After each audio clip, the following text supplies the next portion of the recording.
Can the speed of Jeet Kune Do actually stop a 15-minute wrestling clinic? We're putting Bruce Lee through the bantamweight gauntlet. From the position of Sean O'Malley to the relentless pressure of Merab, one of these fights is a highlight reel for Bruce, but the other is a tactical disaster. First up is the most anticipated striking match in history, Bruce Lee versus Sugar Sean O'Malley. At first glance, this looks like a nightmare for any traditional martial artist. O'Malley is a master at distance, using his massive 72-inch reach and a constant stream of feints to keep his opponents guessing. 2 minutes to go in the first round. But if we look at the combat context of O'Malley's recent performances, especially his fight against Merab, we see a potential opening for the Dragon. In that Merab fight, Sean's feints became predictable. He was looking for a reaction that never came, and he got stuck in his own rhythm.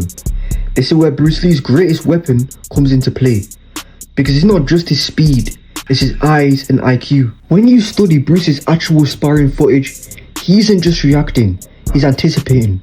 He sees the intention before the strike even begins. If O'Malley falls into that same predictable rhythm we saw against Merab, Bruce won't just move out of the way, he'll intercept.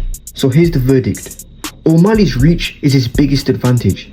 If he can keep Bruce at the end of his long, straight shots, it's a long night for Lee. However, my prediction is this. Bruce Lee's ability to download an opponent's rhythm is legendary for a reason.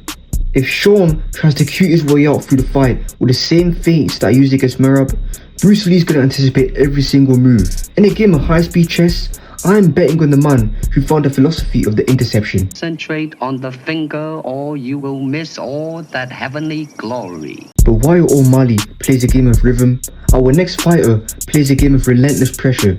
How does Bruce handle the machine? While Bruce Lee has the IQ and the eyes to see a punch coming from a mile away, Merab doesn't care if you see the takedown. He will shoot 49 times if he has to, just to get you down in the 50th. Now here's the harsh reality. Bruce Lee's greatest strength is his mobility, but Merab's greatest strength is his ability to delete that mobility. By pressing Bruce against the cage and forcing him into a grinding clinch-heavy battle, Merab takes away the space Bruce needs to intercept. Now my prediction, even with the highest fight IQ in history, well, maybe that's an exaggeration. Bruce Lee eventually gets overwhelmed by the sheer volume of the machine. In a 5-round war, Merab's 15-minute wrestling clinic is the one puzzle that wisdom alone could not solve. Bruce might be water, but Merab is the dam that breaks the flow.